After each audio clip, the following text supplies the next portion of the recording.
Welcome to the greatest of the greatest. A podcast that you never knew you needed. With interviews from people you have never met, or maybe you have once or twice. Asking questions and knowing more than you want to know about them. You are listening to Full Buddy Cast. All right, everyone. Thanks so much for listening to another episode of Full Buddy Cast Presents. Just a fun episode today. Nothing crazy with Sara Johnson. I think. What do you think about that? Nothing crazy with Sara Johnson. I love that. That's like kind of my life motto right now too. Nothing crazy. Yeah, just chill. Just chill. Funny enough, I did get a memory of us releasing an episode of Goal Buddy Cast a couple years ago. It was our 10th month. We didn't make it a full year, but we did. We got close to making it a full year in the Goal Buddy Cast when it was you, me, and my brother. And we'd sit down, we'd read people's goals out loud and stuff like that. So I feel like today was a perfect day for us to get together and talk. Yeah, I think that's great. I'm glad that we were able to make this happen. Me too. Thanks for talking to my people. The guys that are listening, Sara Johnson has been a podcast guest several times. Originally, I think the first time I had you on was in the house. We didn't have the podcast room, and we were just on like the dining room table. Not us, but the recording equipment. Yep, that's true. And I happily hang this award on my wall. I was the first person to drink on the podcast. That's true. I forgot. That's back when I was trying to figure out, like, okay, no cussing and no drinking.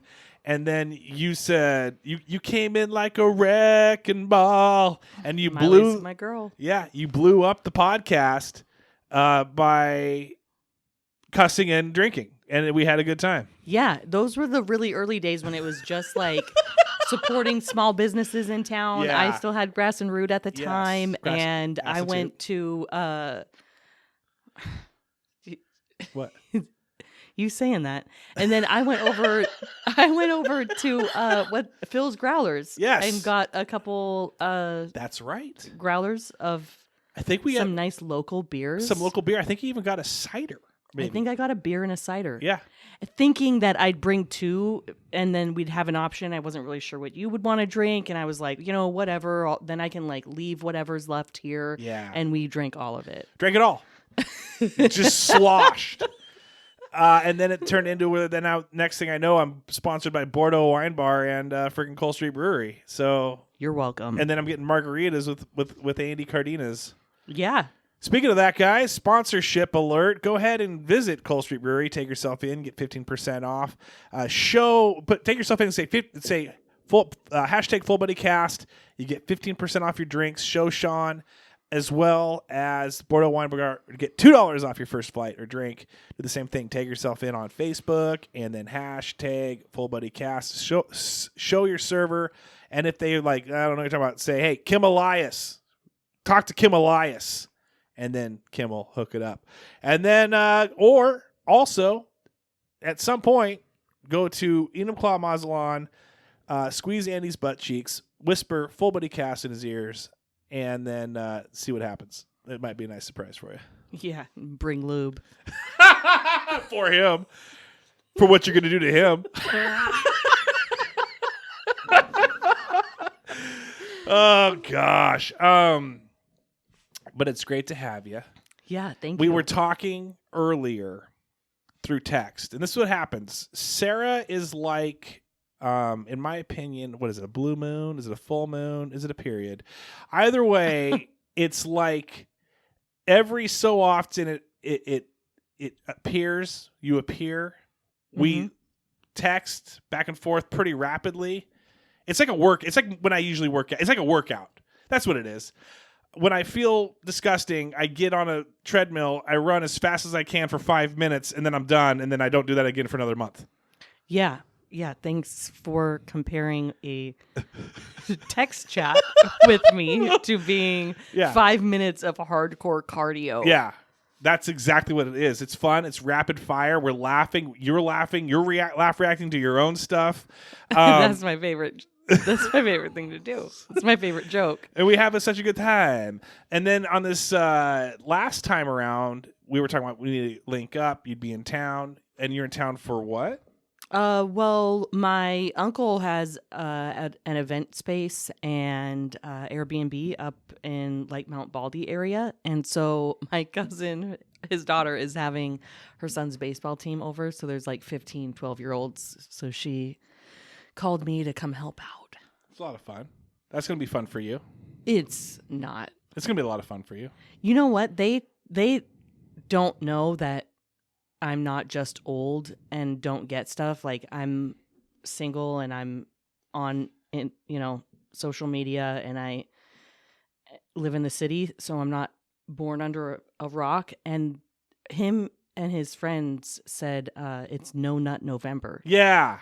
And then they tried to tell his mom and I that it means that they're not eating any peanuts. And they said... They're like, yeah, like people that normally have peanut butter and jellies at lunch are just eating jelly sandwiches. And did anyone believe it? I didn't, and they know what it really means. They're just like trying to pull one over on us. Yeah. So you guys go, oh, okay. At first, and then they still don't think I get it, and so now I'm messing with them. Like today I was like, hey, oh my gosh, you guys, to the whole baseball team. I'm like, oh my gosh, you guys, I totally forgot the salad that I brought has peanuts on it. Is everyone doing No Nut November, or is it just you two? Oh. And the look on all of their faces were like, what? What? She's saying it. She just said it. Yeah. And I think No Nut November came because of, I think we've talked about this before, at least I have, No Shave November. I think so. Yeah, because then if you're not getting anything because you're trying to get through a bush, then why nut? So, so women are doing No Shave November.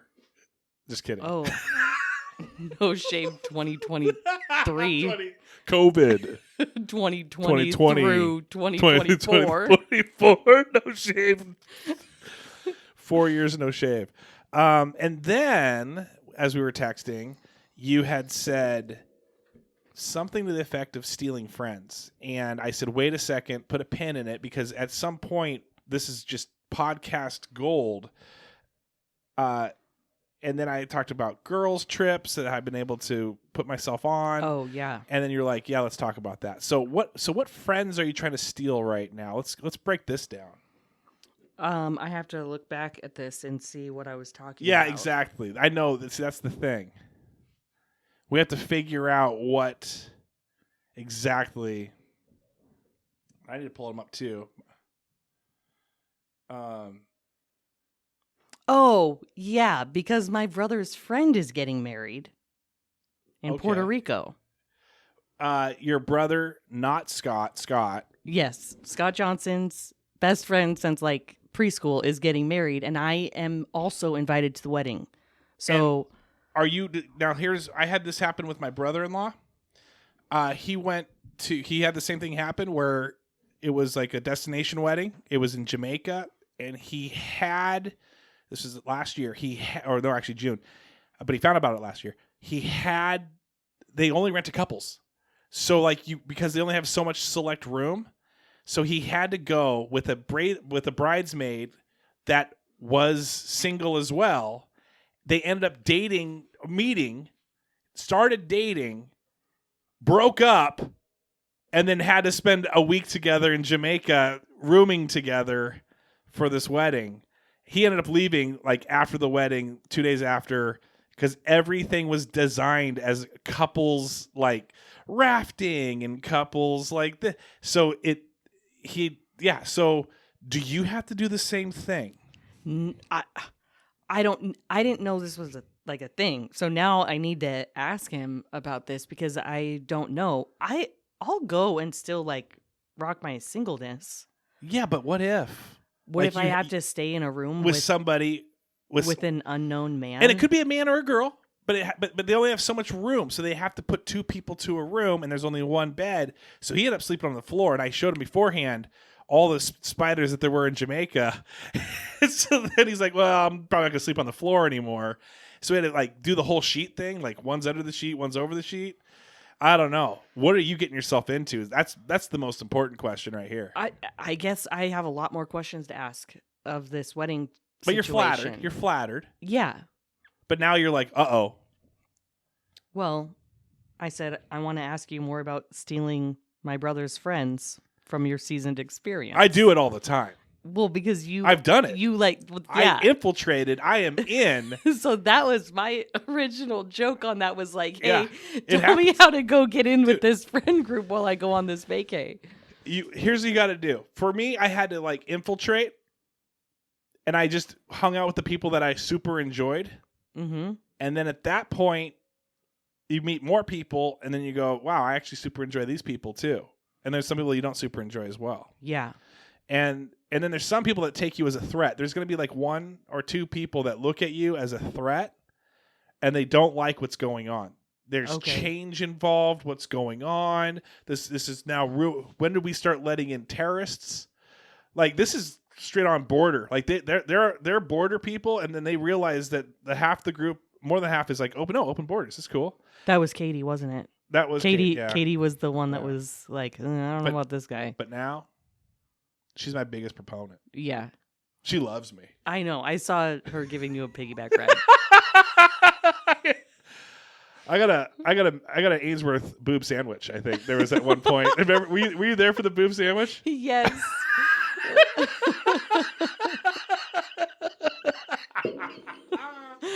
Oh, but no. My thing is, just continue to. Like, what would motivate you to steal the friend and then just leave that in front of you? Why do you want to steal these friends so bad? Well, I just want to go and be part of the group, and I was just laughing that, like, that's what you did to Adam's friends. And then now you're on girls' trips. Yeah. So I thought, like, I was thinking about this vacation and I was like, okay, I'm going to need to get some tips on how to weasel in there. This is what you do. First thing. You force yourself into the group and then act like, why wouldn't I be here? I've got history. Okay.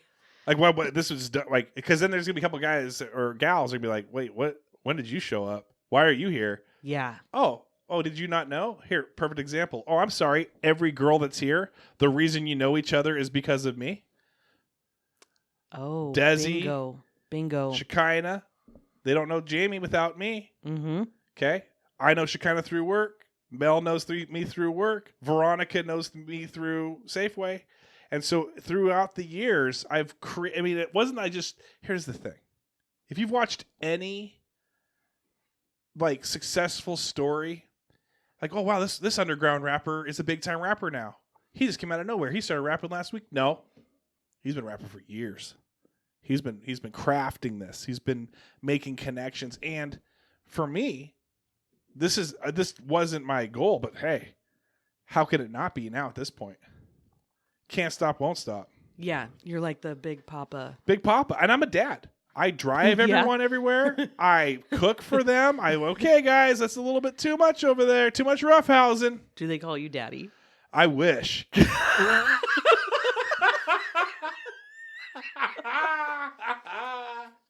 How awkward would that? I just rock the New Balances and the jean shorts and the polo and the gas station sunglasses and a visor. And then they say, well, one guy says, when I walk into a room with my condoms and my beers, he says, hey, why don't you have a seat? And it's usually Chris Hansen. Who's Chris Hansen? To Catch a Predator guy. Oh my God.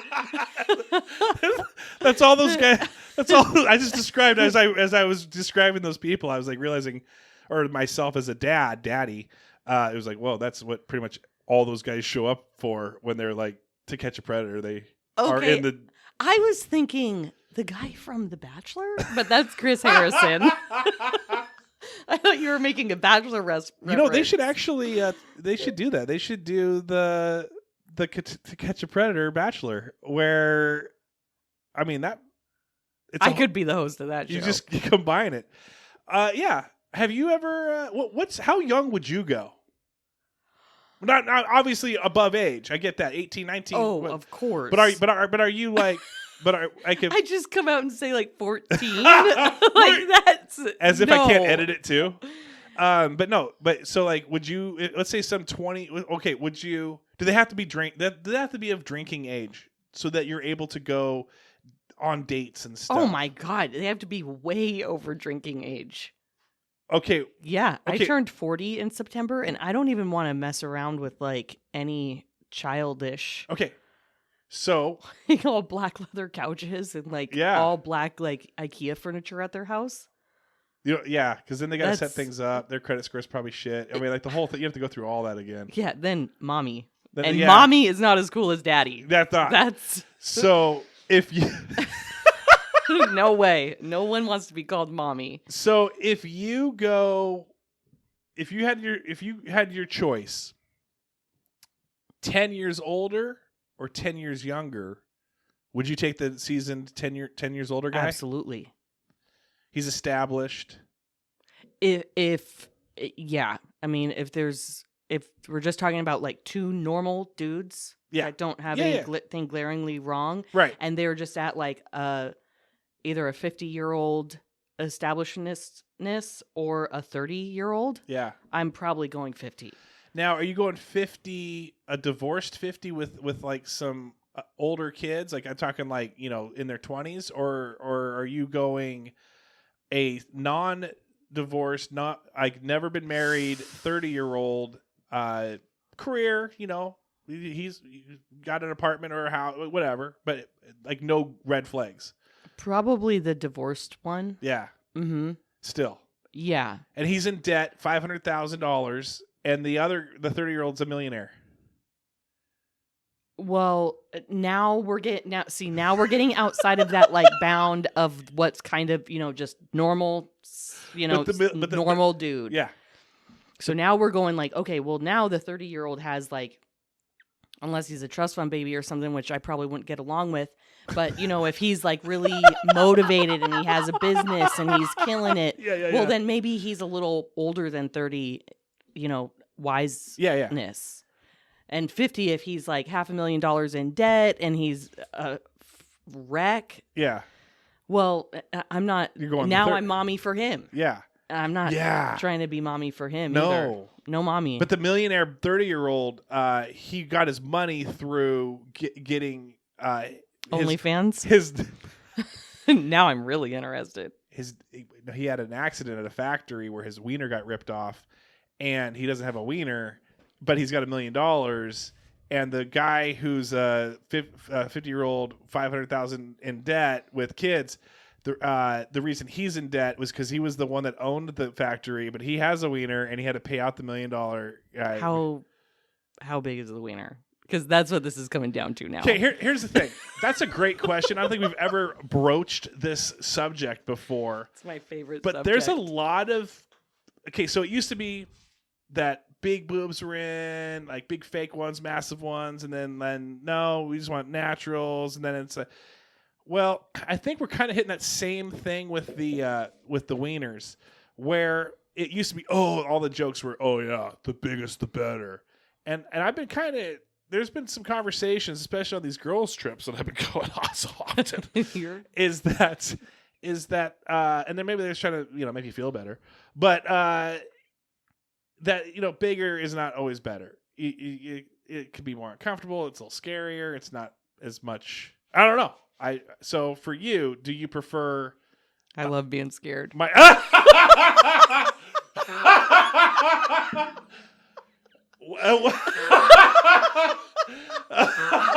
What if so is that your scare me daddy? I'll walk right into that. Oh wow, Anaconda don't want none unless it got buns on? Is that's a haunted house I want to walk into. That's the haunted house. Okay. But what if the scary part is that he's $500,000 in debt, and that it's not that scary there, but he calls you mommy? Is that scary to be called mommy? Yeah. And so then you're like, Yeah, because I'm not trying to take care of anybody like that. Your daddy is like daddy vibes where he's like taking care of things, driving, he's driving, he's making sure, he's like, Sarah, you forgot your purse over there. And I'm like, dang it. Thanks, daddy. But you can't. No, I don't want to be doing that for somebody else. Why are you that's so funny? That's not that's not a life goal. Surveyor, so stupid. Craig just sent me its dumb text. I'm sorry that I got distracted by it, but I was thinking about how hard is it for you to have a personality that you do have of just hilarious, unedited, you'll say anything type of within reason. You're not like obnoxiously, abnormally just shouting Tourette's things out, but like you will definitely tongue in cheek tell some funny freaking jokes. How hard is it to be a female in that doing that? Do you have do other females get kind of turned off by that, or where they don't like, ooh, that's not ladylike?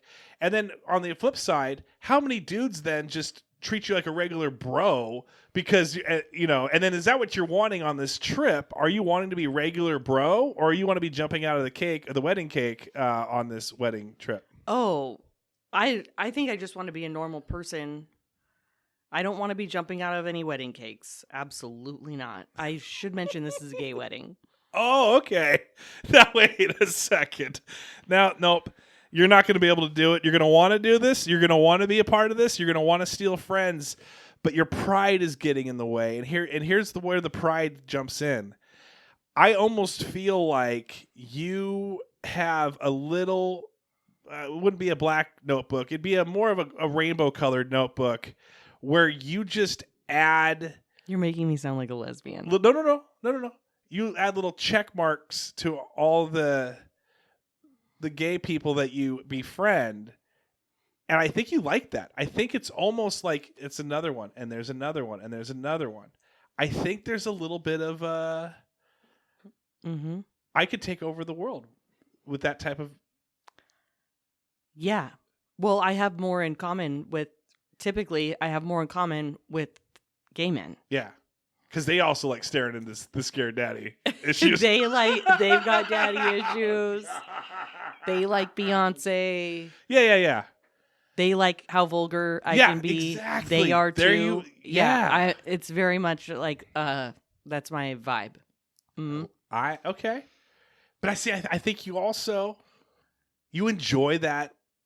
I think you get a little rush knowing that you have a harem of gay. Like, you know how like for me, for me and the girls I'm mommy trips, to the gays. Here's the thing. I love girls trips because I also feel cool. Like feel I don't want to be Hugh Hefner. That to me is a very gross thing to try to emulate. So I don't want to be Hugh Hefner, and you don't want to be the Bravo channel, but at the same time there's this like validation of whatever it is that you freaking got that vibe of just being super cool.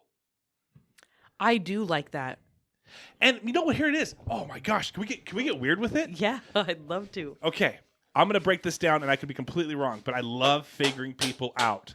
Oh, I thought I dropped something, but it was you clapping. That was me clapping. You're a girl. Yeah. I'm not the most attractive, handsome man in the world. Okay. I'm not. I get that. You can agree with it. It's okay. No comment. Yeah. That's what, thank you. Proof right there. So when I have these gals that want to invite me to girls trips, I feel so cool. Even though it's safe, I'm not going to do anything. They're not going to want to do anything with me, but yet I couldn't really get them in high school to like me. Never had a girlfriend or anything like that.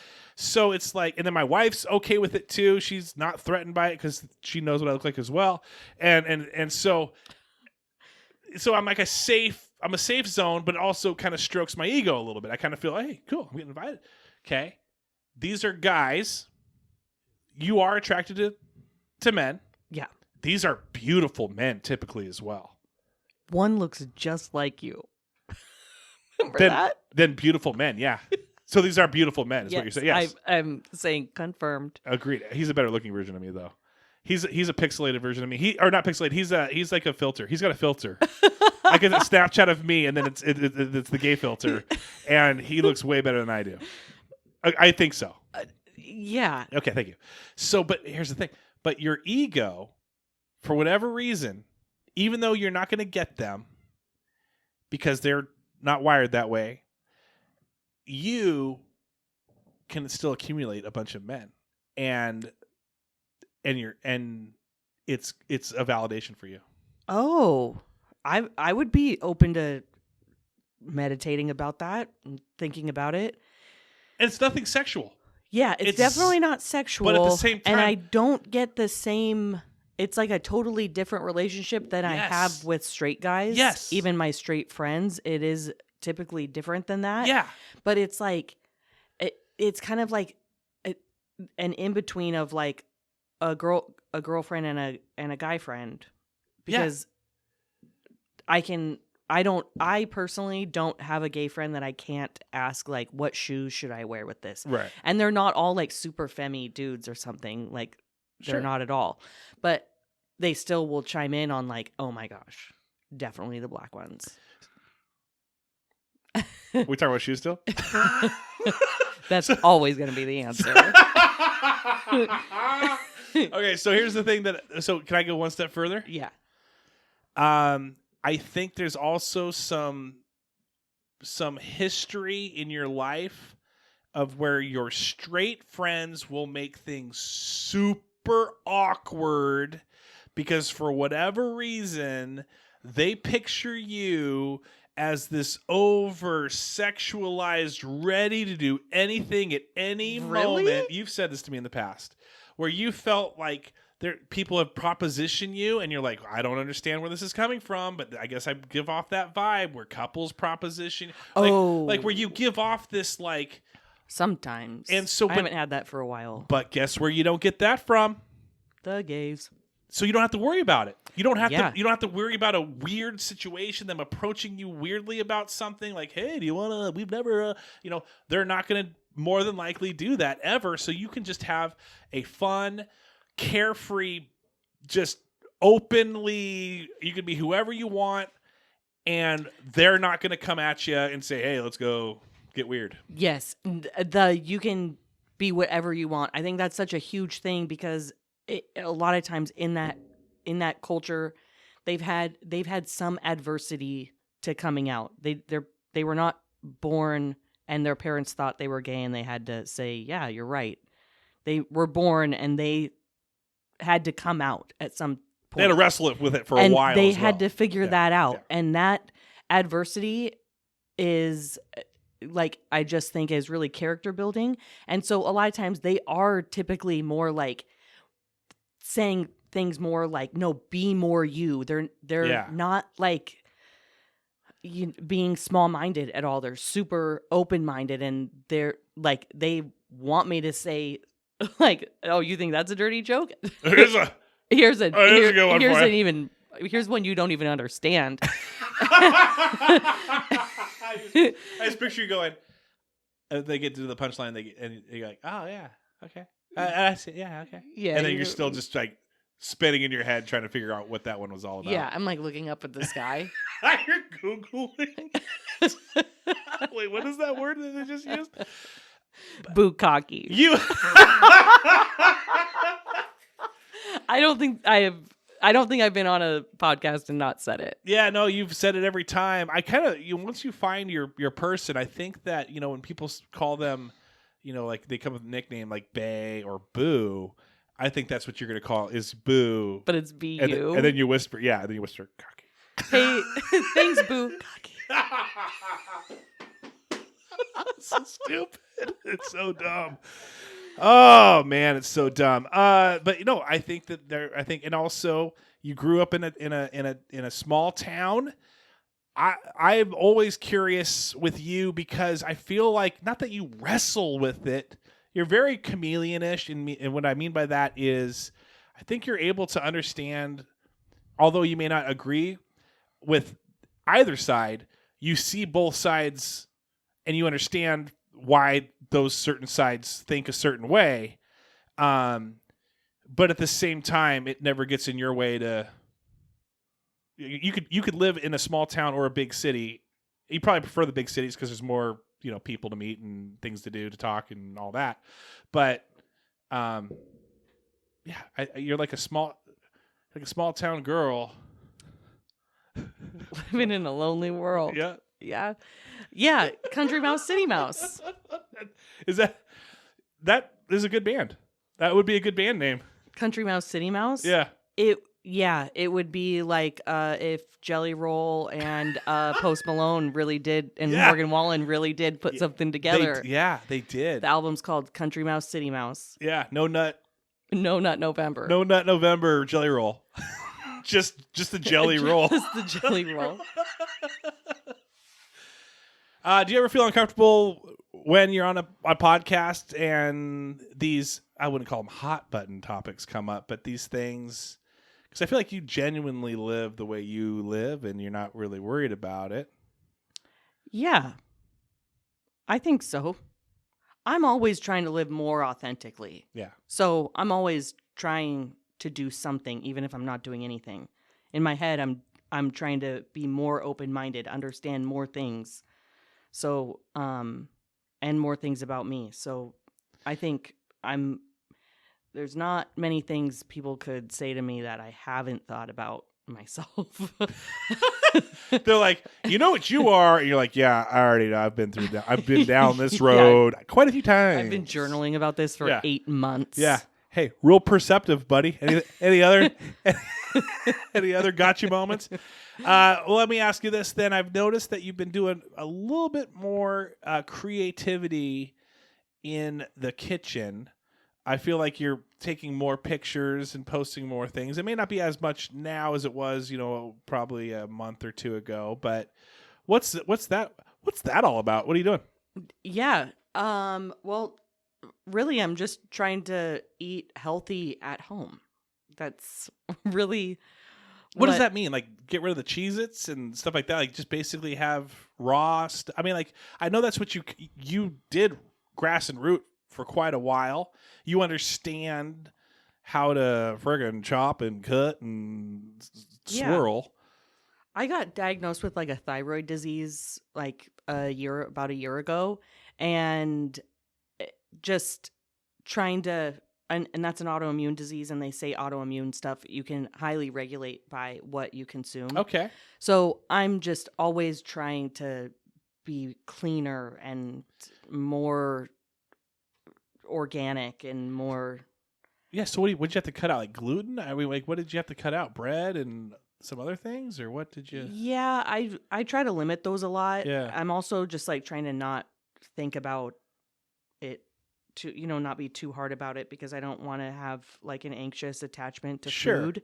But yeah, I see. Okay. But just at home, like, just trying to really limit, like, well, I really don't drink at home alcohol, but just like trying to drink a lot more water and trying to eat a lot of vegetables and protein, and just kind of trying to see how I feel. I get 8 hours of sleep every night. I have like a little routine. I like that.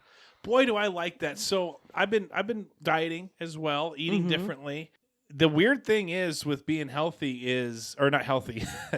I used to dread working out, but I had a pretty active summer, golfing and, mowing the lawn. And I don't usually start working out and doing things differently until like March. And I've just been on the couch for like 4 months. So it's like, so then I go actually work out and I'm like super sore and it's super unmotivating, and I can only go like a third of a mile before my heart is pounding out of my chest. And so this time, just kind of rolling into coming from more activity for the body into the fall, and starting in September, it was just salads and a little bit of alcohol, not much. And then just like every day, 35 minutes of either the elliptical and some free weights or some machine work, 5 days a week, 6 days a week. I dropped 15 pounds. It felt amazing. Congrats. Yeah, thank you. And I would get on the scale and get back off the scale and get back on the scale and get back. a few times I'm like, there's no way that I was able. And I mean, it was like 7 weeks in, and so it's we're hitting the hard part, the holidays with all the good food and stuff like that. But with your eating journey, are you looking at the scale? Are you not looking at the scale? Is it more just knowing what you're putting into your body? What's the motivation? Yeah, I'm not looking at the scale because of my thyroid thing. It's really hard to like lose weight. Yeah. So I'm just trying my hardest right now to feel the best that I can. And then when I feel good, that's when I can do good things. So if I go get drunk one night and like eat like crappy food and then the next day I am a complete pile of shit. Yeah. I'm not even going to go on a walk, let alone work out. I'm not going to, like, there will just be things that need to be done, like laundry. And I literally look at it and just be like, I don't care. Yeah. I would rather put myself through hell the next day than do absolutely anything that day. Yeah. And so because food and drinks affect me that way, that I'm just trying to just fly at like one altitude that's like you don't have feeling good. Yeah, you don't have to hit the turbulence of like one moment eating like shit and then having it go blah, and then feeling that next 4 days you gotta do the complete opposite, right, to balance it out, and then so just keep that. It's a roller coaster, and so I'm just trying to like sail the seas, just go even. You're keel. such a traveler. I love this. But it's like it is, and like I said, I turned 40 in September, and I didn't have like a happy birthday breakdown or anything. Thank you. It's gonna hit next year. But I do. It is it's holy cow! It's half my life. Yeah, 41 was way harder. Joey told me that. He said, "Man, 41 was harder than 40." And I'm like, "Yeah, whatever." And then I hit 41, and I'm like, "Whoa." I am taking a look, and I'm like, looking around at the people that I'm really close with too, and I'm telling them like, we need to figure it out, clean it up. Yeah, it's time. We had fun. Yep, we had a really good time, and now like one of us or both of us are getting dementia. So how are we trying to reverse this stuff? Like I kind of feel like this is kind of our final time right now too, where it's like a little bit of a breaking point. Like the damage is done, whatever we've done, like we've been right. Knees hurt a little bit because we abused the knees a little bit. Yeah, like we've lived 40 years, and so now what can I do to be as healthy as I can moving forward, but still also enjoying life? Yeah, so I'm going to ask you this question because for me, it's like, if you look, let's just say you live to 80. Let's just say 80, okay? And this is a football game. Like, it's halftime right now. And at halftime, teams make adjustments because how the first quarter went and the second quarter went, but now they're looking at the third and fourth quarter. So I think we're in the halftime of like, okay, do we throw more, run more? Do we pressure? Great analogy. That's where I'm at too. And it kind of like, you realize there's going to be an end. When you're in the first and second quarter, and we were talking about this on Garage Night, where even now getting in a relationship is way different getting in a relationship now than it was when you were 20. Because 20, you felt like you had all the time in the world. You could kill a couple years being with somebody, and then you're like, oh, it's a project, they'll figure it out. It's like buying your first house, and it's drafty, and it's small, and it's like, yeah, bits of work in here. But you get to an age where you're like, I don't want to do that. I want to next place I rent or purchase, I want it to be comfortable for me. And I think it's the same thing with relationships.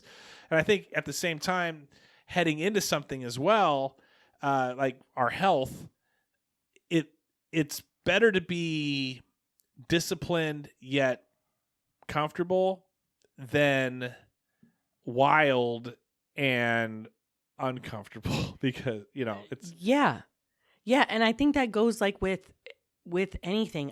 It's not that I won't ever be crazy again. I'm sure that I will, but it's just like those times have to be as limited as possible, but sometimes they are necessary because it's like one of the best days of my life. Yeah. Yes. Like, but at the same time, there's so many chapters that we've already lived that it's like, do you want to go back to, do you want this, like, you know what this is going, the story is here. Do you want to choose this adventure again? Because you've done it. Dude, were you a choose your own adventure person where you would like put your thumb in the page 17 and then flip to 42 and read, and at the very bottom it says the end. You're like, oh crap, I don't want that. Yep. That's me. Yeah, I would definitely choose which adventure I wanted to go on. Yeah, to keep it going. Keep the adventure going. Man, I love choose your own adventure.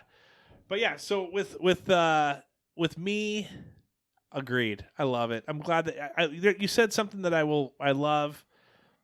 Is you said it like, I don't know, 10 minutes ago, talking about eating correctly, and man, you eat the wrong thing, and even though it's not that bad, I mean, maybe for you a little different from your thyroid, but you feel like a failure. You just carry like, oh, I can't believe it. I had a cookie and a coffee.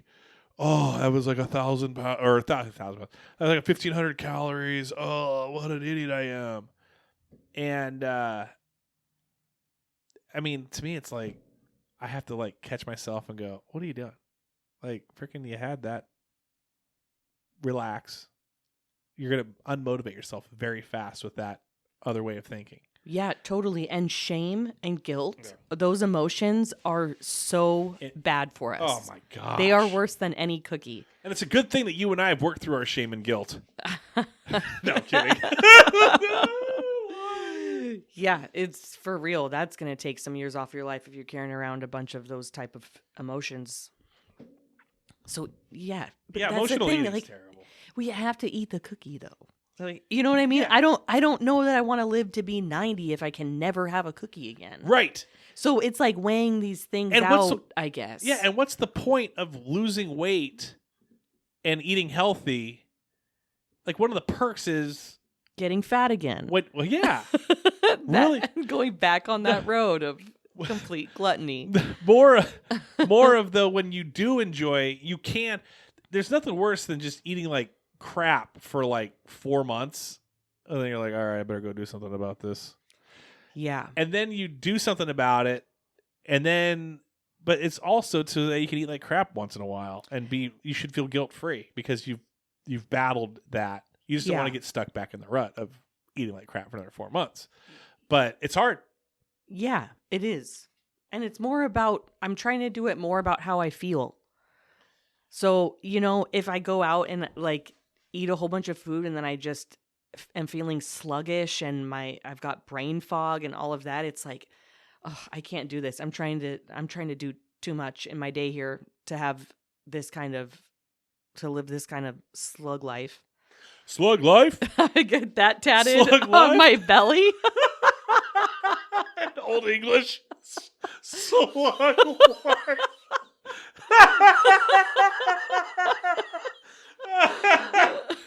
Oh man, that is good. Would you spell the slug life? Would the life be a Y or an I? It has to be a Y. It has to be a Y. Slug life. That's good. What? G-Unit? Slug life? Gosh, that's good. The whole thing's just bizarre. I love how we just went from 0 to -60. Like we went, we went good. We went hard. We went good, but it's just like everyone's thinker. Tuned out now. No, you're a thinker. No, I am. These are the ones that are really good. My Uncle John. Shout out to my Uncle John, who is worked for Hanford. He's just like this like very smart guy. I had Holly Graff on, and like he texted me because he had to do some driving, and he goes, that was like 2 months ago. That was like one of your best podcasts that you've ever done. Oh. And I've done like 600, and I'm like, how many has he listened to? And what's he comparing it to? And that's crazy. I always think like maybe like a bunch of like 12 Joe Dirts from Enumclaw are listening to this, and then so some of the stuff I talk about I don't really care too much, but then all of a sudden like, oh, my family's listening, I gotta be careful. But the other thing I was gonna say, speaking of that, I talked to Jacqueline Morgley today. Oh, and she FaceTimed me. We usually she'll call me on Facebook And I don't know if I told you. I got to tell you the story of where Adrian and I got kicked out of Cedars, but that happened like 2 weeks ago. Adrian Cardenas was in town, but let me tell you the So I asked her your question. Oh boy. Should I ask that? Should I? She said, yeah. That she still does? Muscle memory. Wow. She said it's incredible, and I said Sarah M. Johnson was dying to know that, and and I said and so was I, and she said, yeah, muscle memory. Yeah. So there you go. Wow.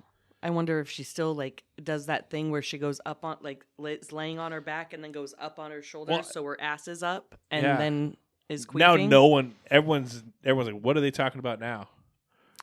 There were a couple older gals in high school. They were upperclassmen, and they would queef on command.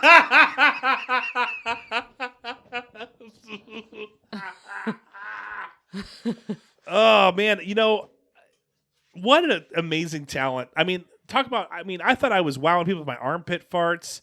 I thought, doing like little, like when you're in the pool and kind of like, hey, look at this. And Oh, yeah. Shooting the water out like a crab. Oh, there's a crab in here.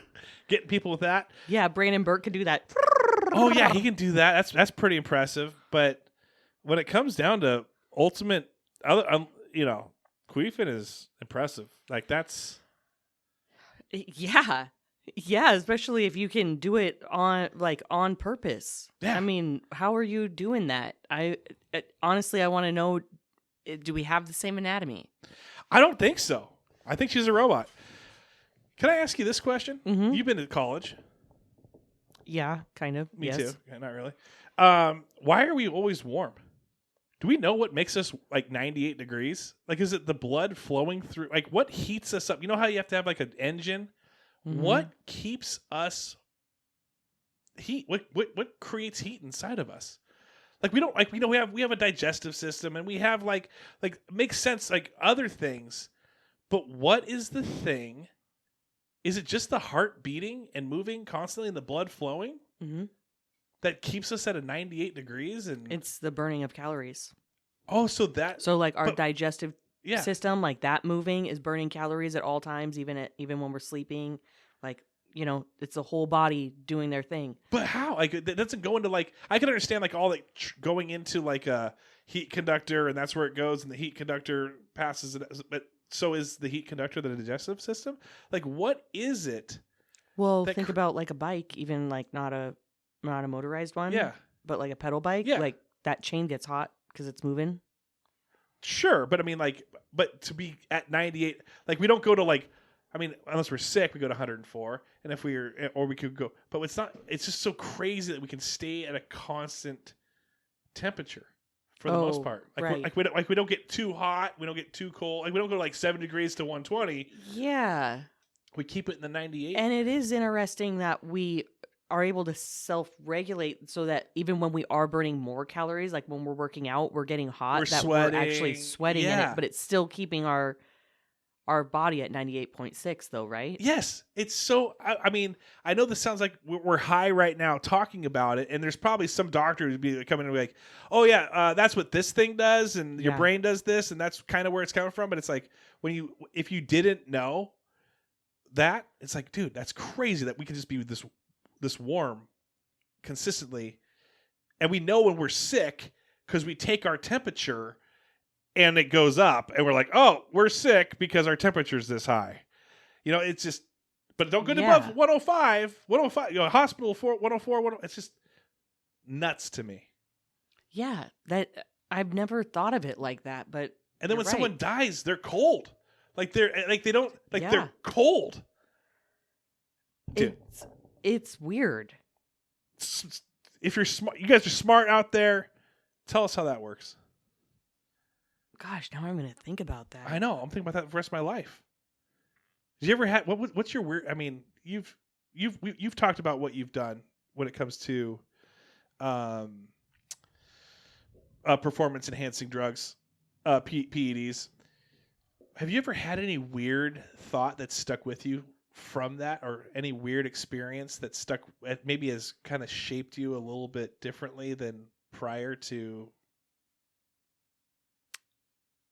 you know, nothing like really off the top of my head right now. There was this time at the gorge where I was on mushrooms and like the floor very lightly lit up around me. It didn't. Okay. I was on the grass, but there was like a square that came around me because there was like this creepy guy and he kept like kind of getting closer to these really young girls that were next to me. And so I kind of moved closer and I talked to them. I kind of like almost acted like I was like their older sister or their Like mom or mommy? something, total mommy vibes. And then he went away, and then like this square came around me, and then it was weird because then multiple people like that weren't even normally around me, like those two girls moved in, and then other people, just the shift of the crowd, other people moved into this square, and The vibe got cooler. it was like a safe space. So then, do you ever think about that now when you're on like when you're in a room or you're seeing like? Do you think like you're projecting this like safe space for people, and you got to get close? You got to sit closer to them. No. Okay. That was just a weird thing that happened. But no, gosh, you know, I've wanted to like start a journal and then go on some self-guided trips. Okay. So like to like have a journal and then come up with like a bunch of questions that you want to ask yourself when those doors are unlocked in your brain. And then so then you could read it and be like, what would bring you true happiness right now or something. Yeah. And then I would write down what it is. What would sober-minded answer for that for you be? What would bring you happiness right now, Sarah? A good routine. I'm really, really focusing on my routine. Meditation, waking up early, going on walks, doing workouts, eating healthy. I'm also going to school. So happiness is more result driven? It's more just what I feel like is stability and having my feet firmly on the ground. Like not just like letting the wind take me wherever I go, but just really trying to knock a couple things out right now that I would be really fulfilled in I am fulfilled doing it, like going to school. I'm very fulfilled going to school, and I can't wait till I cross that finish line and then get to celebrate that I did it and I don't have to do it more. Do you But the obstacle is the way. Do you feel like you are? I'm going to ask you two questions on this. Do you feel like you do get blown by the wind a little bit? And then if you do you feel that everyone is it more that you think that, or you think everyone else thinks that about you? So you're more like, well, I need to be structured so people can see that I know that I'm a structured person, because people may think that I'm just this flighty, like whatever goes, I go wherever I want, da, da, da, da. Or is it more for you? I think it's more for me because I think most people don't know that I'm doing that, and I would have never thought that. That's the thing. Yeah. I know people have this weird thought that they think, I thought that the neighbors across the street when I was 7, 8, 9, and I was throwing the ball up in the air, that they would gather around in the woods and just watch me throw a ball and catch it, and they would be wowed by how good I was at it. And I think that kind of goes throughout our life, is that, and we have voices in the back of our head from prior managers and parents and teachers and everything. But I think that we do things sometimes thinking people are thinking this about us, and we are definitely not even close to on their radar at all. Like not even a little bit. And so we kind of we chase our tail. But I didn't think that was about you. But you perceive yourself as blown by the wind? I just think that I can be. And, just like... What was the last time? Open up. What's going on? That I just, like, just at the drop of a dime, I, go out that night or go do whatever, and just not really focusing on my priorities as much as, like, whatever would give me instant gratification. Okay. Where, I'm just trying to think about happiness versus I didn't know we were going to go here. Happiness versus like instant gratification. Like you can eat that cookie or you can eat something healthy that's going to nourish your body. Like one of those gives you instant gratification, and then you don't feel as good the next day, where one is like happiness and you wake up the next day and you're like, gosh, can't wait to get everything I can't wait to tackle this day. And then one is like, oh gosh, my stomach hurts. I don't feel very good. You know, so it's like and it's that, you know, I'm just referring back to that because that's what we talked about earlier. But then there's so much to that too, that it's like, well, is it so fun to do 2 hours of schoolwork every night? No, not all the time. But I am really happy with myself that I'm doing it and that I am not quitting. That's good. And so it's like, so in the moment, is that the funnest thing I could be doing? No. It's like not a thrill or anything. But afterwards, when I shut that and I get to like watch TV for an hour, then I'm like, this show is so much better because I've got what I need to get done. You know what I mean? Yeah. I mean, I had to break down what I don't like about myself. And I don't know if maybe, and if my mom's listening, I don't know. Don't take this the wrong way. But I don't know if I was raised in a way where it's like, in order to get through the mundane stuff, hey, but we got Sun Lakes coming up next week. All right, Sun Lakes, you know, we're going to go swimming and we're going to have sun and we're going to have snacks. And, oh, it's going to be Christmas in a month. Santa's come. You know, and so you kind of get used to that, like, oh, I can make it through this crappy thing. And then I have this great experience. But the crash is so much harder because when you get done with it, you're like, ugh, I got to wait another, like, whatever. So then I overload my week with fun things, but then I'm drained by the end of the week because I've just gone through every emotion. And then on top of that, I'm always looking forward to Vegas. Like, I love Las Vegas. So the other day, I got a journal out. And it was just bothering me, like, why I love Vegas so much. And so I wrote down. This bothers me too. So, about you or me? You. Okay, so I can't believe it. So I write down, in fact, no, I don't have it with me. So I wrote it down, and it's like the feelings. And not the feeling of, like, happiness, but the feeling of traveling. Oh, man. And then the feeling of walking into a hotel room, and the feeling of just going to a pool and chilling by a pool. And so then I broke down those, like, what is it about traveling? Well, I love getting up early. It's a dad thing. You know, you get all right, everyone get in the car. You know, even myself, we're loaded up. We're leaving at 3:30. We're going to hit the TSA, you know. And so then it's like mini checkoffs that you get there. Plus there's a little bit of relaxation in between grabbing a coffee or then getting seated. And then now I can read my book or, you know, so there's little mini payoffs of relaxation. Plus, you're escaping where you're home. That's the main thing. But so then I started. Oh, what about the hotel room? It's clean. There's service. Like, it's a different space. And so I started writing down all these different things. And then I was like, how can I take this, what I perceive happiness is, like what you're saying, and bring it home? How can I? So it's like, well, I'm going to have a clean house. I'm going to have a really clean house. Or I'm going to have a really clean living room, you know, or my bedroom and my living room or my bath, like the main stuff, you know, and then I'm going to create this, you know, nice vibe. I'm going to keep it decorated. I like decorations. I'm going to keep, you know, a little fire, a little candle going. I'm going to have, you know, music constantly playing lightly, like just something to kind of keep that nice vibe going that I enjoy so much. So then I'm not like in this cold, dark, empty, just blank house.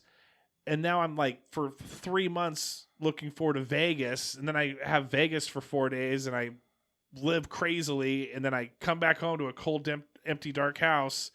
Like, then honestly, it might take away from that draw of like, I can't wait 74 more days until, you know, anyway. So yeah, how can you bring a little bit of Vegas home? Exactly. And, yeah. And it's not the gambling, it's the whole experience for me. Right. Yeah. No, I think that's really good that you like wrote it down like that. And then you also talked about how it makes you feel, because that's what I've like been kind of doing this meditation stuff lately and some journaling and whatnot, and envisioning like what you want. You have to know sometimes we think that we want like that lamp. Yes. But it's actually not that lamp. What we want is like a room that is well lit Yeah. and is like warm and inviting. Yeah. And it's the feeling that we want of like, that's how we want the room to look. We want to walk in and we want it to feel clean and this and that. Warm, inviting. Yeah. It doesn't have to be, Yes. it doesn't have to be like a physical thing. And we can get that same feeling multiple different ways. And so how that comes in once we establish that we know that and like the feeling that we want, that can come in different ways. You're speaking my language right now. One of the things that I'm also realizing is I also, like most people, don't know exactly what I want. And so if we don't know what we want and we're faced with a multitude of decisions, it can be overwhelming and anxiety ridden because we don't know which route to go. Choose your own adventure. Do I go north? Do I go south? I could go any which way, but where am I really going? And sometimes when we're stuck in the middle of like a jungle, we don't, everything looks like a place to get out. But if you're up, you kind of zoom out and you're on, that's why it's good to have friends with you or family where they're able to kind of like, hey, like I've been there before, but I can see where you're headed on that path if you keep going this way. And they're not judging you. They're not telling you you're an idiot. They're saying if you go down this road, I don't know, it doesn't look too good. I'm perched on this ledge and can see where you're going. And that's where it's very, and then I think meditating and praying and anything just to kind of clear the noise out and just what is it that you really truly want. And then you can, as most goals go, you work back from that. I want to go here, and how, rather than me trying to plan out the first 15 steps, I'm actually planning out the 15th step, back to the 14th step, back to the 13th step. Right. And I'm moving the opposite way to meet me and go in that direction. Yeah. I think that's right on. Yeah. It's the whole thing is gnarly. Like it seems like some people like have everything figured out and that they know exactly what they want and that they're doing the things. And I don't feel that way at all. Mm-hmm. I could not tell you what my 5-year goal is right now. Mm-hmm. I don't know. I don't even know where I want to live or what I want to do or anything. So being on a journey of trying to find that, but I think it also takes someone to not settle. And I'm not saying that people that are content are settling, because they have just a different contentment and they found what they wanted. And that can be as simple or as big as whatever you want it to be. But to the process of figuring out what you want and then attaining it is not, it's just, I refuse to believe that it's as easy and simple as what other people think. Like, you have to go through like a mindset thing. Yeah. You got to figure it out for yourself. You have to like do the hard work of figuring it out yourself. And it's fun. You learn about yourself.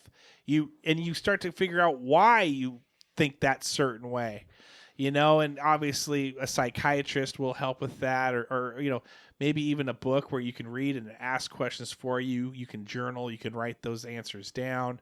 But yeah, it's fun discovering little weird things of yourself. And it makes you feel, in my opinion, more comfortable with making future decisions. You're able, you may get super deep into an area that really doesn't ever do anything for you, but knowledge is power in the effect of now you know a little bit. And you also know, I'm not going to go down that rabbit hole over here because that really was crazy for me to even go that route. It's so funny. I honestly look at you, and you do a great job of, in my opinion, I thought you had life figured out. Sometimes I'm a good liar. Well, there's been times that I do and times that I don't. So like when I had Grass and Root and I was like going so hard on that, and I was like just putting everything I had into that. And then there was a point where that didn't work for me anymore. That I Yeah. was tired of missing weddings. I was Yeah. tired of, or not even the big things, because those were what I was more likely to go to. I was tired of missing small barbecues with Yeah. my friends or sleeping in. And I was working 7 days a week. And that was all such a great chapter. And I don't regret any part of that decision and Right. those years. But that's also why I ended up selling it and moving away moving away from that entrepreneurial life with a small business that you have to do all the work. It's like not passive income at all. Like every part of it, you have to be all in. And so it's like, I don't want to do this. I want to enjoy some things. What Yeah. about me going on vacation? Yeah. Even if I had a whole team and everything, yes, I could train them, but every time I took a day off, something broke or whatever, I was having to step out and talk to people or whatever. And it's like, I just wanted to live a normal life and have nights off Yeah. and not be so vocal on social media like I am with my friends, Dude, in the that's group. so funny. But I Yes. wanted to kind of Because we hibernate. did all that. You've done all that. And Yes. And there's a part of you that's like, yeah, that was fun, but that's not me. I'm still not playing like Legend of Zelda and Tetris. That was fun when I was a kid, but I'm not playing Tetris anymore. I could probably play it, it'd be fine, but it's so crazy to me. Even I wanted to quit this thing. I was going to actually ask about that because I saw you had posted a couple things about it or one thing, or I'd seen a whisper about it from you on Facebook, and I wanted to know what that was all about too. I think it's just you get lost in it, and then there's expectations on it. Like I have Patreons. I got 21. Actually, Homer Robertson signed up twice, so I technically only have 20. But Homer Robertson signed up twice and pays me 2 times a month, or double. I love him. Thank you. Shout out Homer. But then you feel like you have a obligation. This is a hobby that is now turned into an obligation. It's a great word. Yeah, so now I'm kind of like into where I've got to, feel like I'm promoting the people that are, sponsors and the Patreons. I've got to put out enough content where I feel like they feel. But here's the funny thing. I mean, the big sponsors are the big Patreons. There's some people that pay $50 a month, and so I feel like I got to produce a lot for them. And then people that pay $5 a month, I feel like I got to produce a lot for them. But in reality, it's like most people, and Sarah, I love you. I appreciate all the things you've poured into my life. But when I went to Grass and Root and purchased, when I walked down there, when it used to be parked down by the old Kelly's yes, Mercantile. There you go. It was never because I felt like I really needed a drink. It was I wanted to have that quick conversation, that laugh with you, say hi, encourage you, make you feel good for a moment, support you, because you're a friend, and it's the truth is like I could go if I wanted to eat healthy, I could go to 5 different other places as well, but I didn't. They have a free salad bar at your work. Yes, exactly. So you didn't even have to leave the front door. I could have just done that. Yeah, exactly. Great point. But I wanted to, and it's because it's you. And so I recognize that. I could probably put out 45 episodes and none of those people that support me would probably even listen to one of them. They just want to support me. They see what I'm doing. I'm a friend. They know that they're encouraging me. There's millions of podcasts. Exactly. They could listen to anything, but they're doing this specifically. Right. Yeah. And like having to keep that up is, for me, it just got exhausting. At first it was a thrill. Yeah. And then it was like, the more I put myself out there, the more I'd get back. And so then people, then on social media, like my customers would want to banter with me on my funny stories or something.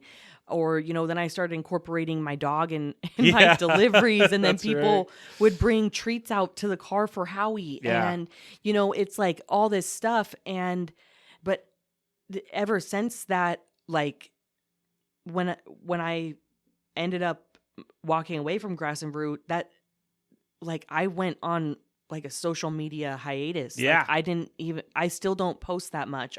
Yes. Because I'm like Been there, done exhausted. that. Exhausted from it. Yeah. And just constantly being on my phone, having to be Yeah. like, yeah, right. LOL, LOL, yay. ha. BRB, You're JK. so right. Dude. Like, bro. and I love all those. For sure. I didn't take it for granted and I didn't dislike it, but I just moved away from needing that, or not even needing it. But, you know, at first I think I probably did. And then just having that constant in my life all the time. And you realize that you're actually just a Slug Life person. I'm just like Slug Life with a Y. Yeah. And that social media is just way too much for a Slug Lifer. It sure is. Yeah. Well, and I think the contentment part is another thing. You know, yeah, there's that drive where you got to get more and more and more. And if you don't, then. But there's also a point of just like sitting there for a moment and just going, wait a second. And I think I had to do that. Plus, I put that thing out there with, kind of like, what do you guys even want to listen to? Like, do you guys want to listen to random people coming on? Do you want something that's got the regular shows? Do you want to listen at all? Like, you guys want live stuff? Do you guys want to come to things? Like, what do you guys want? And the majority of people that voted was like, randos, dude. And I was like, duh. That's how this whole thing started, was just a bunch of randos that I would have on, my full buddies. My buddies, all of them, at some point would come on from all walks of my life. The chapters that you're talking about, we have so many chapters in this book. One chapter could be the school chapter, to the church chapter, to the work chapter, to the relative chapter. There's just so many people you could choose from. And so then it's like November, when everything started, like October after my birthday, and everything started slowing down. And then November 1st, I woke up. I had a great night's sleep. Talk about that 8 hours of sleep. I just woke up and I go, you know what? I'm going to have people that I want on. And I hit up Melissa Franz and Jackie Brune. I actually hit them up a year ago to be on. I'm like, I'm going to make that happen. Jacqueline Morgley, Aaron Mayer, you. I want to have Andy Cardenas on, Mark Herbert Schmidt. I had Joey, and I accidentally lost that episode. But I'm bringing people that, frankly, I love having a conversation with, candidly, and I know that they do too. Yeah, take it. And, you know, I had to do something similar with Grass and Root, where I was like all over the place. I had the juice truck. I was going to farmers markets, all this stuff, and it was just, I was on a hamster wheel. Yeah. And then I took it back to what I had started doing out of my office cubicle when I was in downtown Seattle. I started delivering Juice Cleanse to people and optimized my website for that. What I ended up doing was completely going back to my roots and just getting really good at just that. Yeah. And I mean, I have to base my success off of, you know, how well I was operating, and as well as if I was living off of the money I was making, right?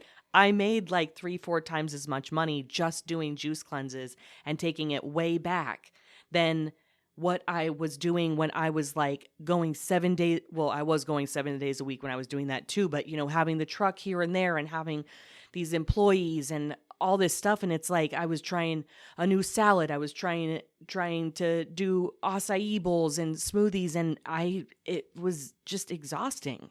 I'm glad that you actually pronounced that for me, because I've never known how to say. I thought it was Aisha. Yeah. Nope.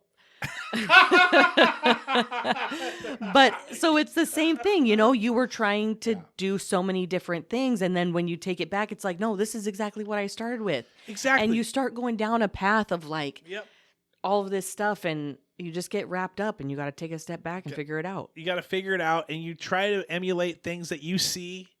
Oh, you know, like, oh, I like freaking whatever. I like Barstool Sports, and I need to have 45 different, because that would be fun. And I need to get videos going. Oh, I like ESPN. Oh, I like sports. Oh, I like, you know, and it's like, whoa, like, chill, dude. Like, you're one person. You're a dad. You're a husband. You're a worker. You have your own job. You have a job. You're a friend. And that was the other thing I had to learn. And I think not everyone's catching on to this in the friend group, but I used to throw myself like a crash test dummy at every event that was ever planned all the time in that friend group. So if you want to steal friends, do that. But I realized very quickly, not really, I realized recently that I enjoy those guys 1,000%.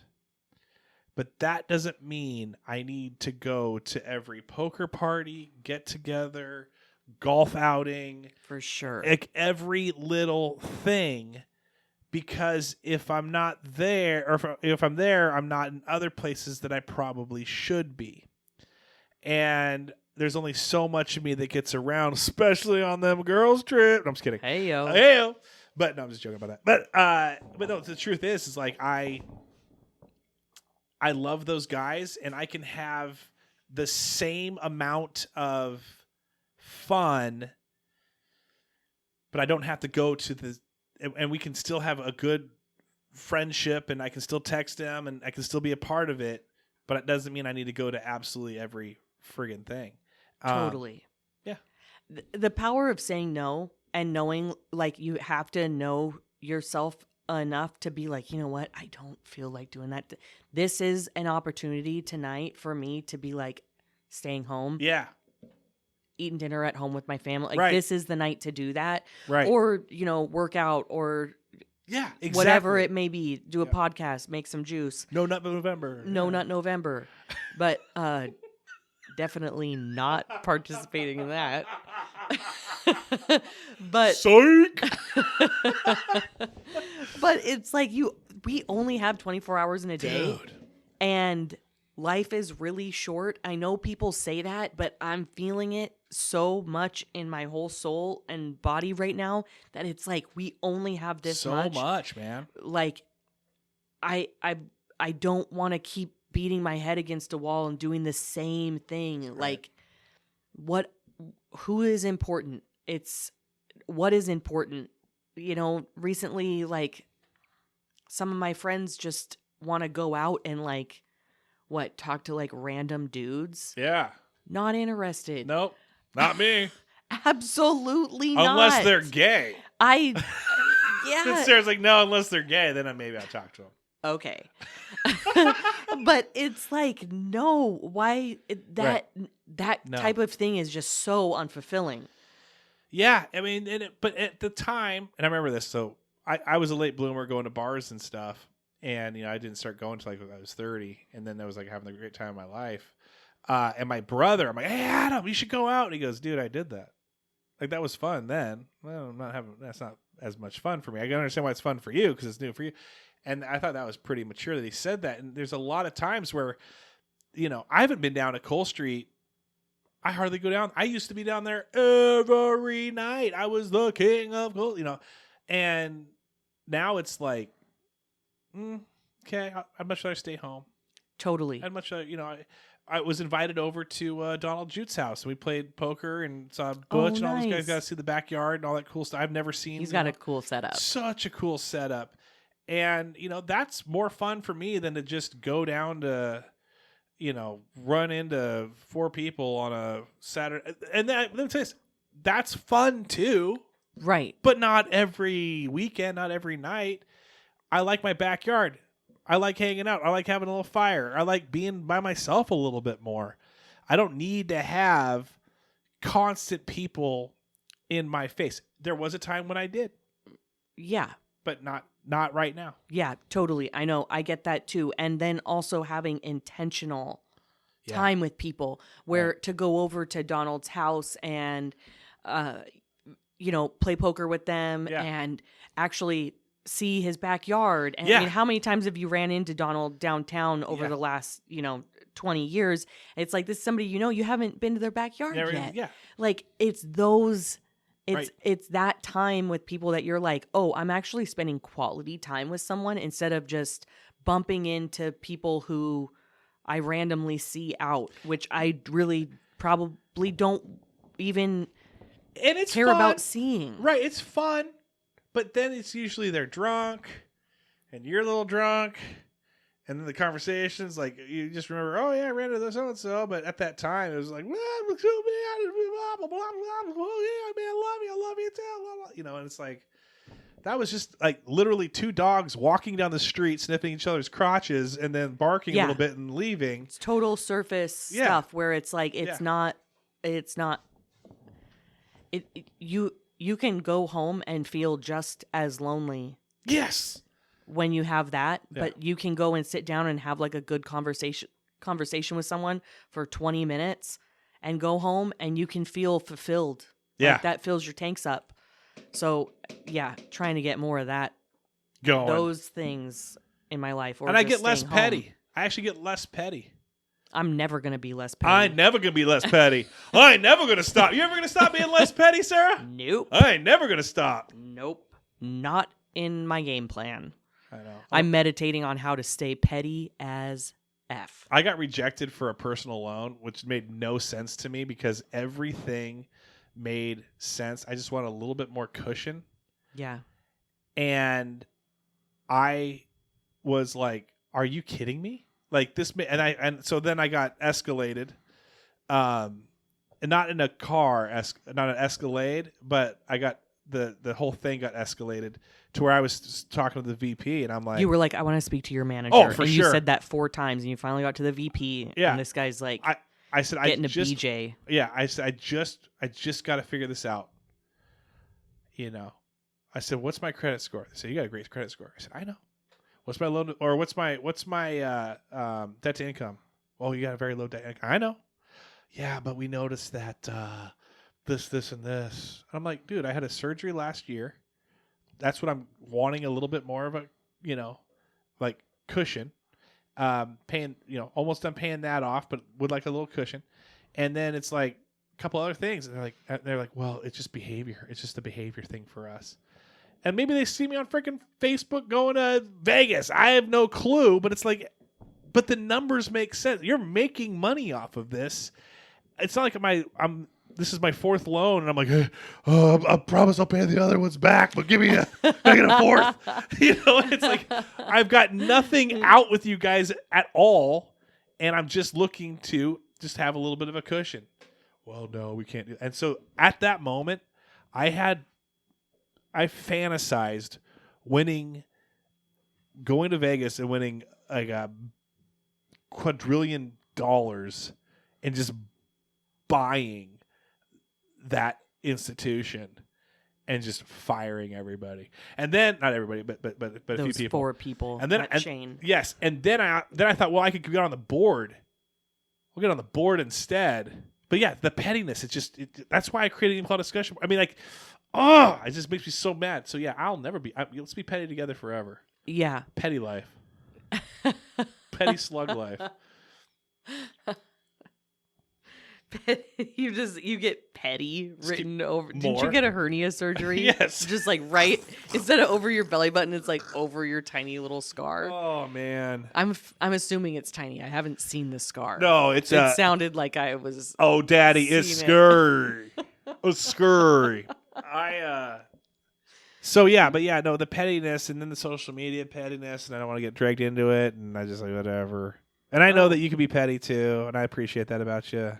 Because we do have our funny little jokes about we'll never be this petty, but we throw out little hints of pettiness. You throw out some freaking funny little hints of pettiness.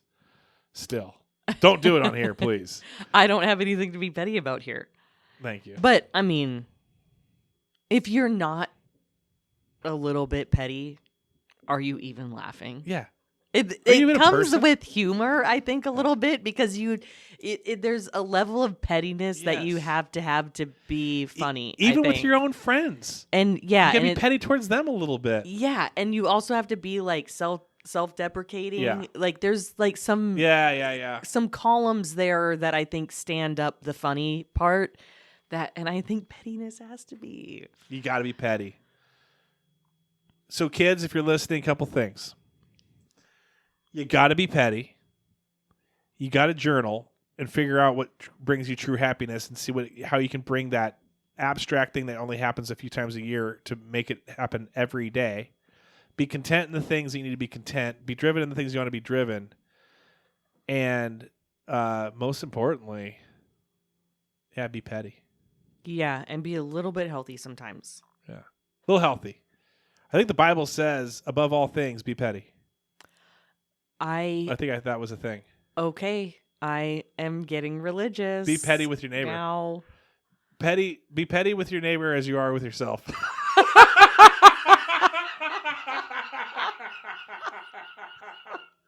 Okay, I'm going to go buy this book. What'd you say it was called? Called the Bible?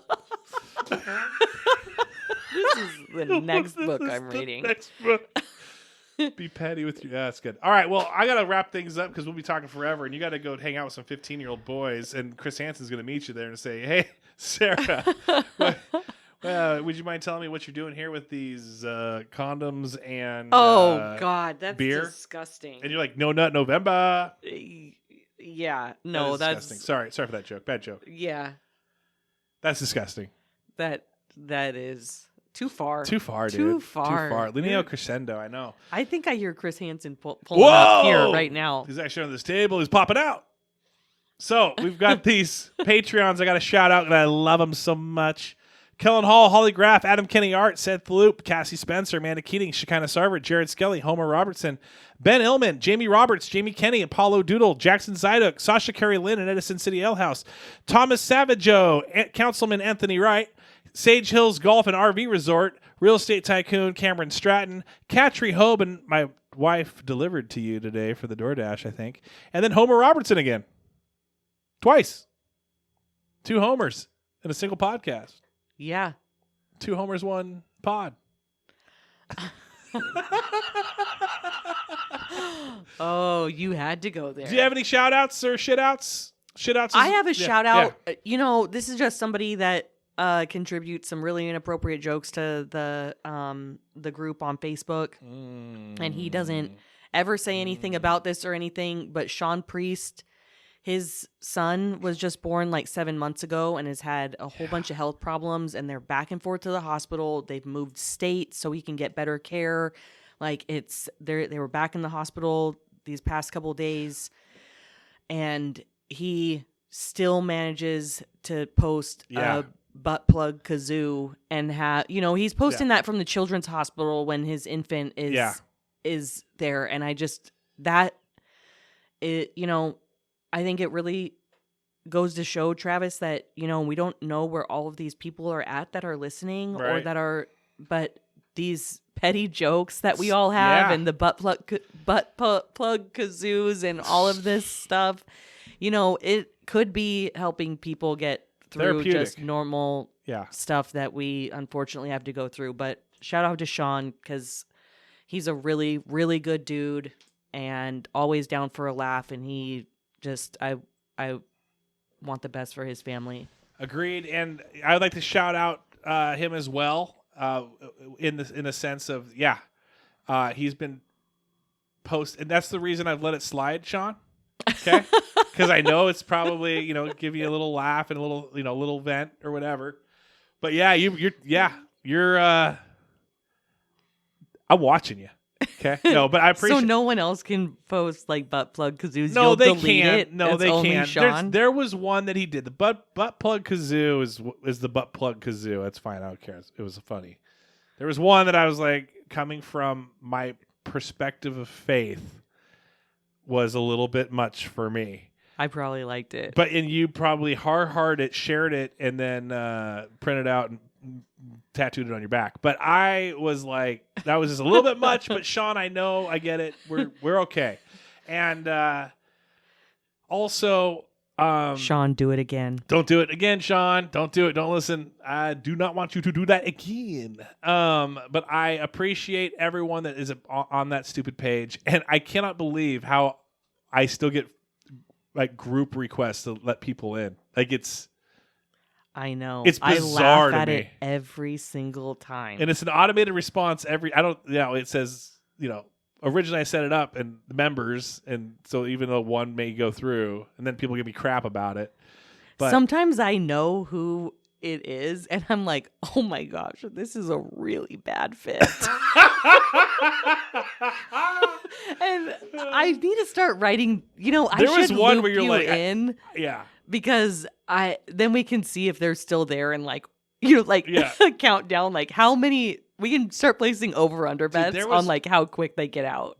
There's one I can look up right now, but I remember you commenting and saying, "Are you sure you want to be in here?" or something like that. Like, is this real or is like I don't know. I don't know who it was, but there was like one an this older past lady. week too. It's the husband of somebody of a mom who was like had kids in my brother's grade, and I know that they're like not. This is not going to be okay. We'll look it up afterwards.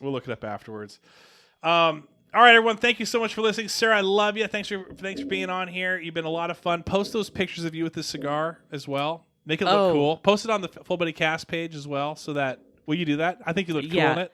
I was doing a little video as I walked in, and then I was taking some pictures here. So because I was here by myself. For a bit. I had to log off, and then I had to make a quick phone call, and then I didn't even take it.